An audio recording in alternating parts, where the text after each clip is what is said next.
follows us like the cart follows the hoofs of that poster cart. This is a very beautiful simile the Buddha himself used to illustrate the burden of our impure state of mind.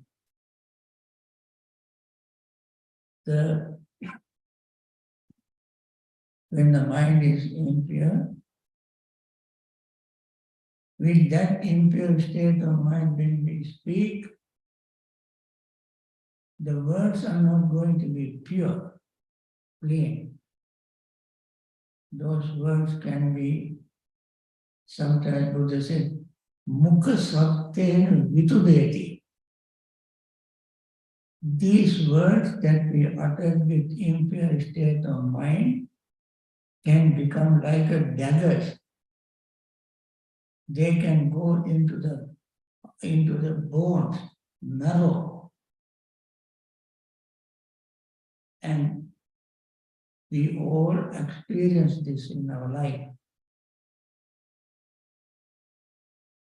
And then not only the one who uttered these impure words like daggers suffer, but also the one who receives it, the recipients of these words will be hurt. And it can become contagious. On the other hand, when the mind is pure and clean, with that state of mind, if we speak or do something, the results follow us like our own shadow.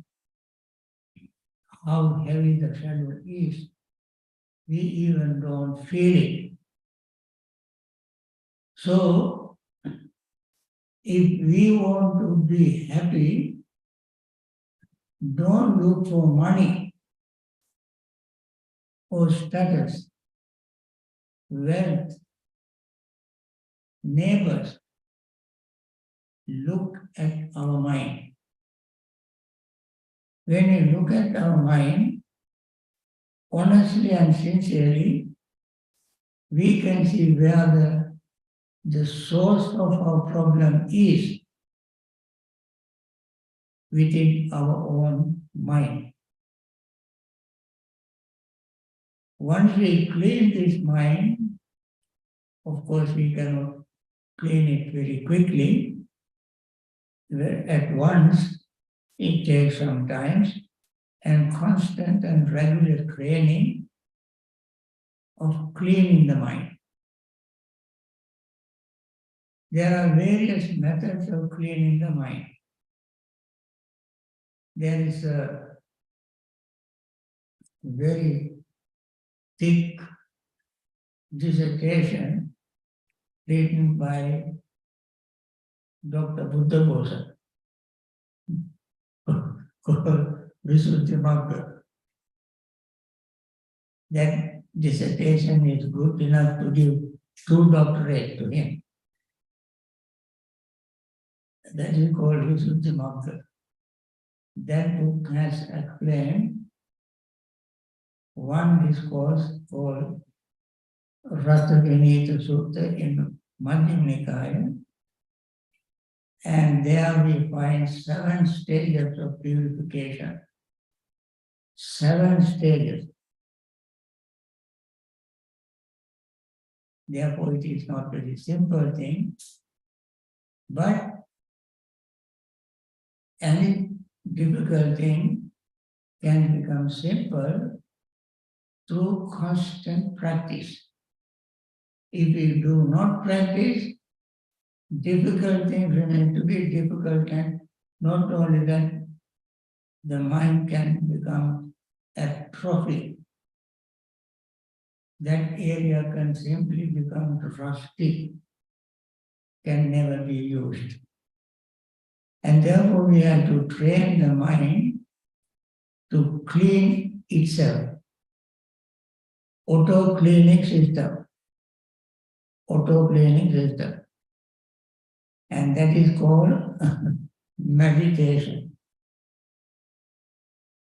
There are two types of meditation. One is called insight meditation, other is called concentration meditation. They are called in Pali, Samatha and Vipassana. Samatha means tranquilizing the mind, calming the mind, making it peaceful, tranquility meditation, or Samatha meditation. Vipassana meditation is a method that sharpens the mind, not only calming it, but sharpening it. Calmness is one thing, and sharpness is another. It becomes sharp when we practice mindfulness. And it is called in Pali, Vipassana. I'm still on the theme of cleaning the mind. These are the two systems of cleaning the mind. They are called Samatha meditation and Vipassana meditation.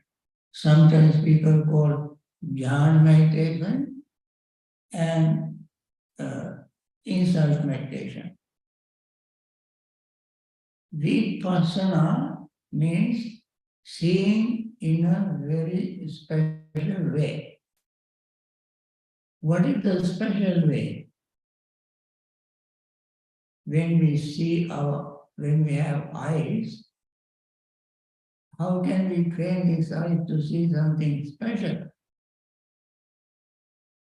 Friends, we are not putting new lens after cataract, we put new lens or put new glasses, changing glasses. That way you cannot see anything different from anybody else. We see the same thing. But the special way is seeing something with wisdom. Seeing something with wisdom. When we gain concentration, combined with mindfulness, we see things exactly as they are. We see things exactly as they are. Don't we see things exactly as they are when we open our eyes? We don't see things as they are. We see only superficial appearance. That's all. When we combine concentration with mindfulness, we see things in a very special way. What are the things? What are the things we see in special way? Not this object outside, this seed, this object we can see around us. We see in a very special way ourselves. We see ourselves in a very special way. What are the ourselves? Our body, feelings, perceptions, thoughts, and consciousness. Friends, this is all we have. We are constituted with these five, what you call aggregates. And if we understand them exactly as they are, we liberate ourselves from suffering. Unfortunately, we don't see them exactly as they are. And therefore, we have to develop our mindfulness combined with concentration. Concentration and mindfulness are not two separate subjects of meditation. These are two sides of the same coin. Without concentration, you cannot have mindfulness, nor can you have mindfulness without concentration. Concentration is the last step of the Noble Eightfold Path. Samma Samadhi. Mindfulness is the seventh step. Samma Sati. Samma Sati. What are the Eightfold Path? Noble Eightfold Path. Right understanding, right thought, right speech, right action, right livelihood, right effort, right mindfulness, and right concentration. These are 7 steps, 8 steps of the Noble Eightfold Path. Now, concentration and mindfulness, therefore, are absolutely necessary factors that we have to develop in order to see our own body, feeling, perception, thought, and consciousness. To purify our mind, we must see our body, feeling, perception, thought, and consciousness. Purify our mind. Now, that is number one purpose of meditation. Number one. I said there are 5 purposes.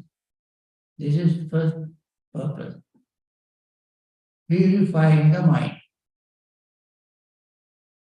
There are 7 steps of purification, including Sila, Chitta, Ditti, doubt, the path, non-path and path, and vision and knowledge and so forth. There are 7 steps. Number one. Number two, to overcome sorrow and lamentation. We meditate to overcome sorrow and lamentation. Sorrow arises because of not seeing things as they really are. We lament because we don't see things as they really are. I mentioned we practice meditation combined with the samatha and vipassana to see things as they really are. When you do not develop these two together, we will have sorrow and lamentation. So we develop mindfulness and concentration to overcome sorrow and lamentation. That is number 2 purpose. Third purpose is to overcome suffering and grief. Suffering and grief. Friends, suffering is all over our life. Suffering is all over our life. If somebody says that they don't have suffering, that is purely because of utter ignorance. If somebody says, I don't have suffering, that is purely because of total, complete foolishness, to put it bluntly. Foolishness. Only fool can say that they don't have suffering. Even if somebody has learned various subjects, today if you think of subjects available for us to learn, there is no end to it, end to that. There are millions of subjects that we can learn. Even if we learn all of them, have 10 PhDs, still we are ignorant, foolish, because we don't understand suffering. No matter how many degrees we are still have ignorance. So, those who have ignorance, they think that they don't have suffering.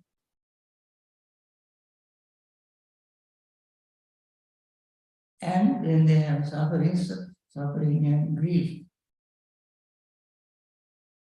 dukkha domanasa, suffering and grief, these two also go together. In order to overcome suffering and grief, you meditate. Then we meditate, that is number 3. Number 4, we meditate to put ourselves on the right path. Right path. And this right path is called one and only path, ekayana marga. Right path is called one and only path.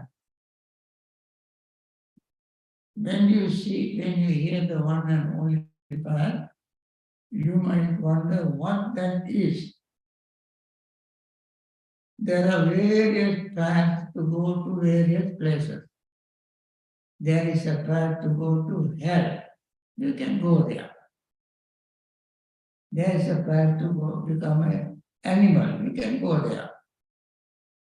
There are paths to go to heaven. We can go there, following that path. We can go to ghost and goblins world. There's a path, we follow them and go there. There are many paths to go to many different places. But there is only one path that leads to liberation from all this.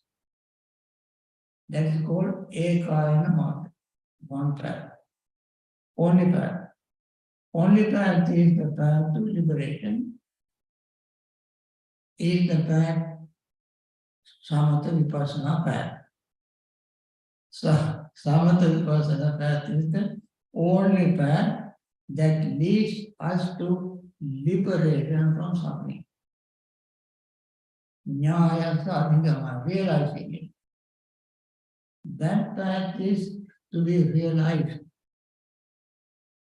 not just to study or discuss, write books or have debates. All these things are peripheral. The core of the real path is the realization.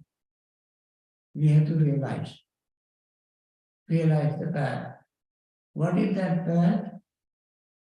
It in detail, Noble Eightfold Path. We practice meditation to realize Noble Eightfold Path. Meditation is a part of Noble Eightfold Path, and we practice the Noble Eightfold Path, this part of the Noble Eightfold Path to realize the whole path. We take a part of it and practice and practice and practice until practice becomes perfect to realize the whole system. That is called Samatha Vipassana path. That is number 4 purpose, fourth purpose. Last purpose is to attain liberation, Nibbana. Nibbana Sasankiriyaya. Realize Nibbana. For these 5 purposes we meditate. 5-fold purpose. Friends, This is the entire summary of the purpose of meditation. We are not just sitting to warm the cushions and to have marks and to have a number of hours. You know, when you want to fly, become a pilot, you have to have a number of hours training. Then you can become a pilot. You have to do certain things, certain number of hours to qualify to do certain things. Not for that purpose we meditate. Not for that purpose. But we meditate in order to liberate ourselves from samsaric suffering.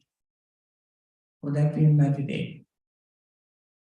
Therefore, there are 5 purposes to meditate. I want to summarize this for you to remember and take each of them separately and think very carefully. Then you will understand how profound this system is. Number 1, purification of mind. Number 2, overcome sorrow and lamentation. Number 3, to overcome suffering and grief. Number 4, to put ourselves on the right path. Number 5, attaining liberation, Nibbana. For these 5-fold purpose we meditate. Now,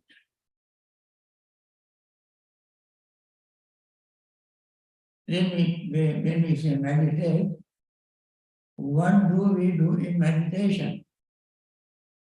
As I said, we don't sit to count the number of minutes or hours or days or weeks or months that we sat on cushions. We meditate to realize ourselves. Friends, we don't know ourselves. We don't know ourselves. We always try to see others. We don't introspect ourselves to see what is happening to us. And that is why we always try to, people say, I want to teach him a lesson. But we don't say, I want to learn a lesson. So we meditate to learn a lesson, to study ourselves. We meditate. When we try to study ourselves,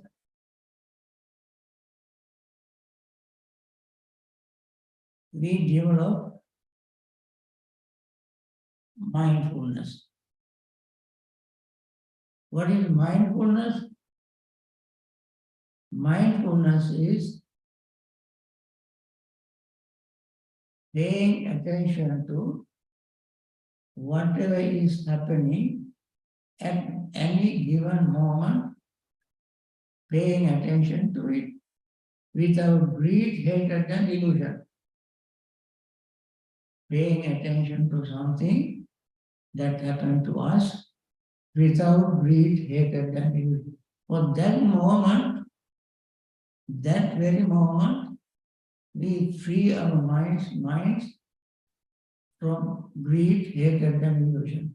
It is maybe 1 second, 10 seconds, half a minute, 1 minute, 2 minutes, doesn't matter how long. That very moment, we temporarily freeze our greed, hatred, and freeze, putting into You freeze, we freeze temporarily our breath, hatred, and illusion. Or we liberate the mind from breath, hatred, and illusion to see what is happening at that very moment. That is how we practice mindfulness. For instance, Buddha has given this instruction to Venerable Rahula. Rahula was Buddha's son, not Buddha's son, Siddhartha's son. Anyway, when Rahula became a monk, Buddha gave several discourses to Rahula, his own son. So, Buddha trained him to purify his mind in a very simple way. One day he asked Rahula, he washed his feet. When Buddha sat down, Rahula brought some water, asked him to, before he sat down, Buddha wanted to wash his feet. Buddha washed his feet and this was the container. He threw away the remaining water and asked Rahula,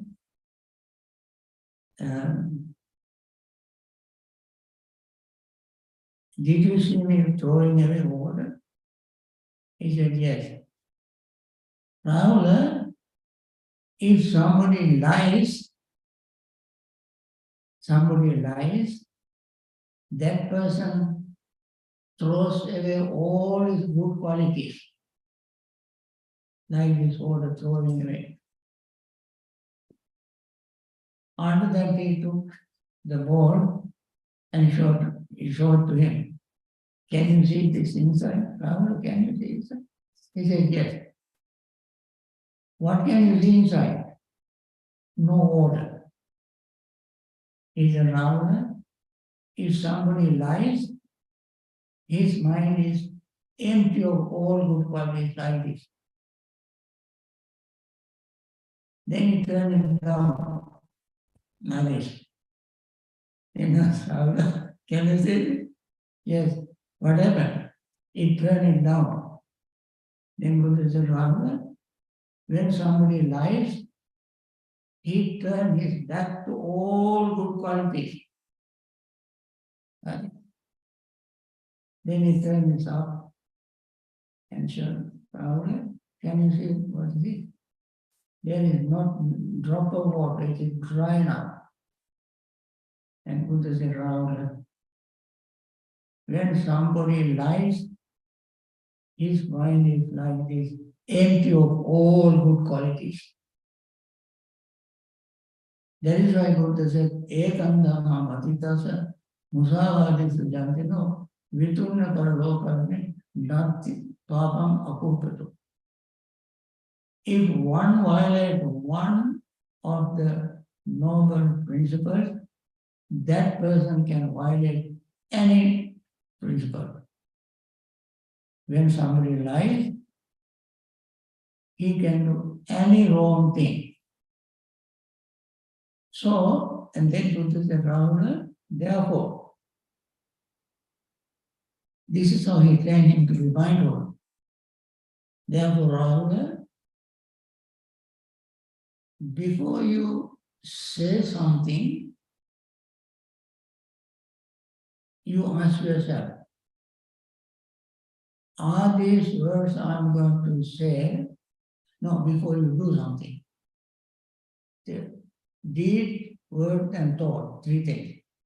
When you do something, before you do it, you think, is this action hurt me, hurt others, or hurt both me and them?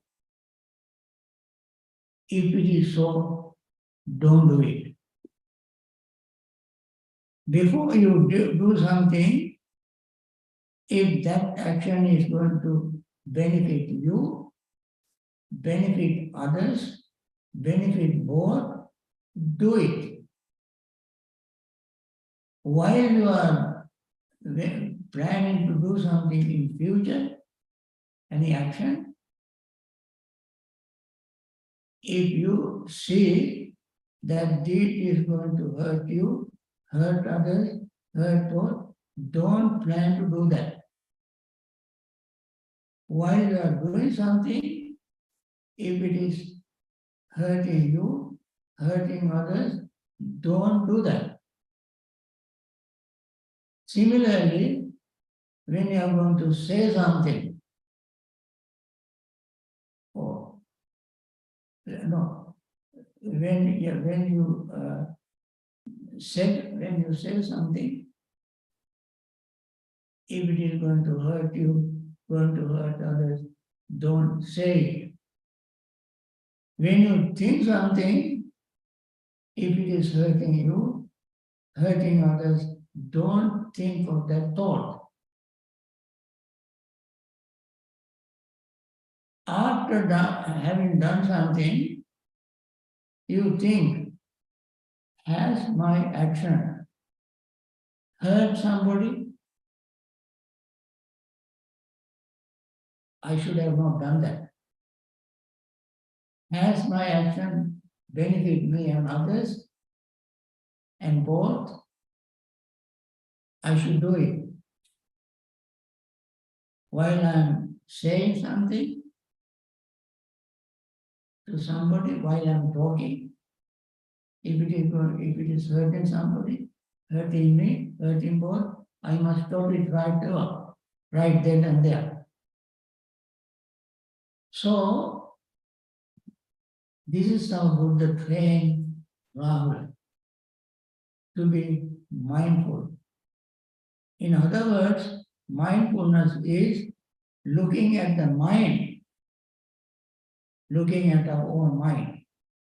When we are doing something, when we are planning to do something, when we have done something, has that or is it or will it hurt me, hurt others, hurt both? We should not do that. That is the way to train the mind. People normally think that when they say do some wash dishes, very famous example, people say. When you wash dishes, be mindful of washing dishes. Friends, washing dishes is almost automatic. But while doing that, you got to pay attention to your mind. Whether greed arises in the mind, hatred arises in the mind, or confusion arises in the mind. Then and there, you got to get rid of that greed, hatred, and delusion that moment. That is how we train the mind to be mindful. So the mindfulness is always something, always paying attention to our mind without greed, hatred, and delusion.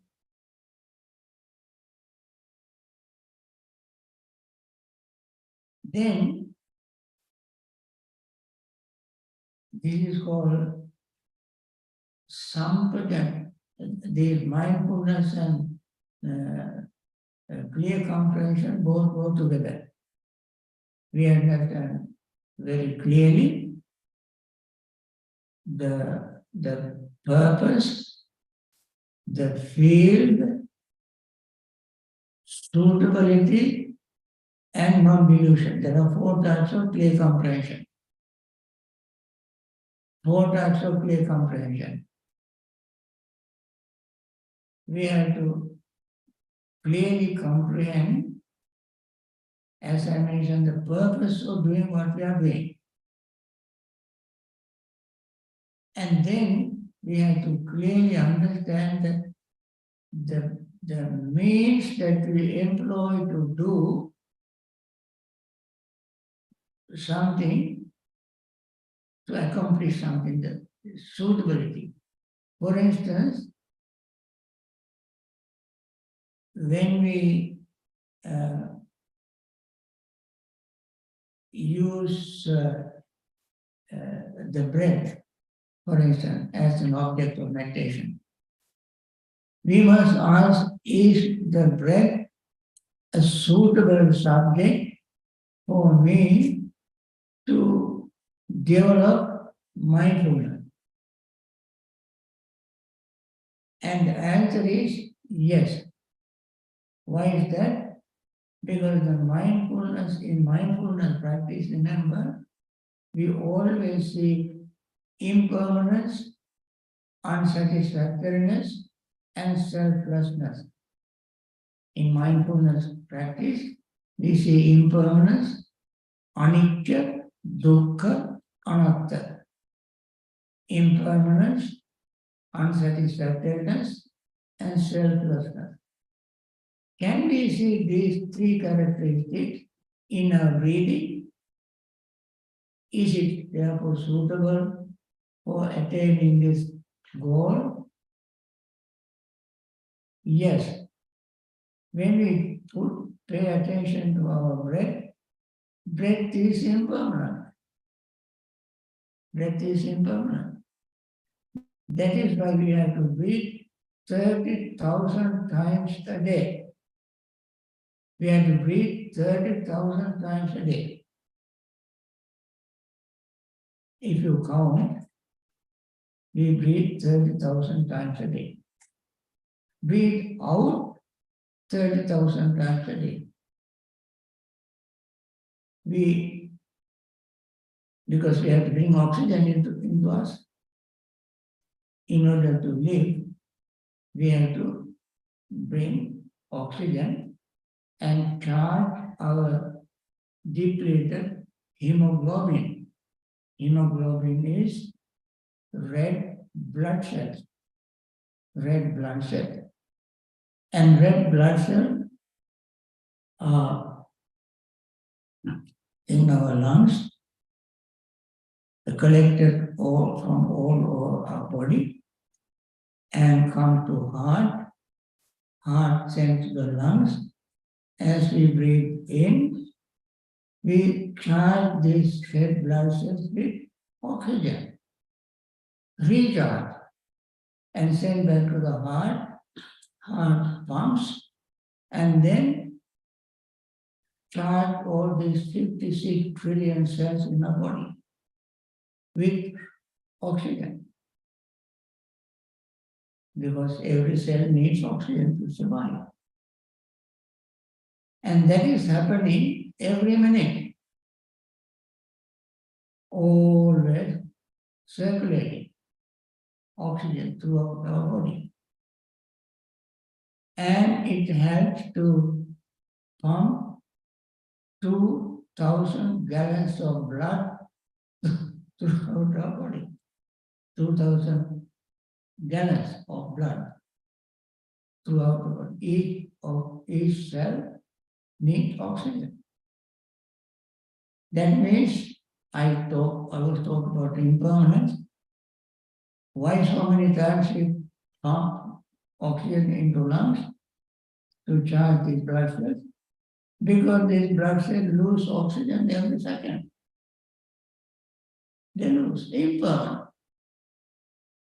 If it is permanent, we have to breathe only once. Since it is impermanent, we have to repeat it again and again and again and again and again. Even if we sleep, we have to do that. Even if you are unconscious, we have to do that. So, is it suitable subject for us to know? Impermanent. What is the suitable subject? The breath. And this is happening all the time, and then we have written, this is not satisfactory. We wish it to be permanent, but it is not permanent. What is impermanent is unsatisfactory, yadanityam dukkha. Whatever is impermanent is unsatisfactory. Yadanityam dukkha, yam dukkha tadanatta. Whatever is impermanent is unsatisfactory. What is unsatisfactory is without self. Without self.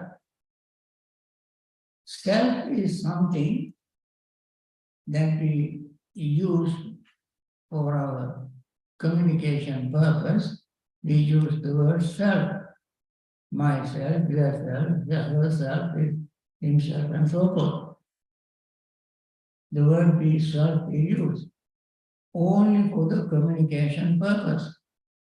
Otherwise, it is not something that permanently existing. Nothing. Friends, when everything is impermanent, how can there be one entity permanent? Everything is impermanent.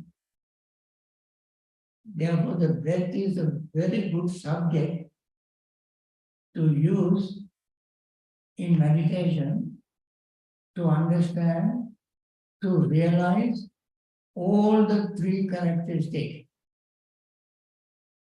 Three characteristics that you can find in everything. Everything in the universe is marked with these three characteristics. Everything. What are three characteristics? Anicca, dukkha, anatta.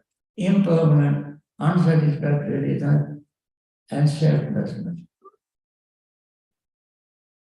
And therefore, when clear comprehension, I said, first clear comprehension is understanding the purpose. Second clear comprehension is suitable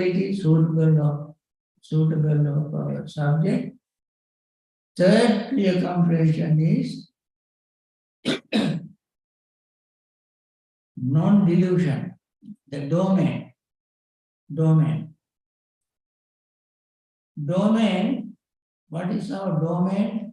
Our field, our domain or our field is our own body and mind. Where can we find anicca dukkha anatta? Impermanent, unsatisfactory, selflessness. Where else can we find except our own body and mind? They are constantly changing.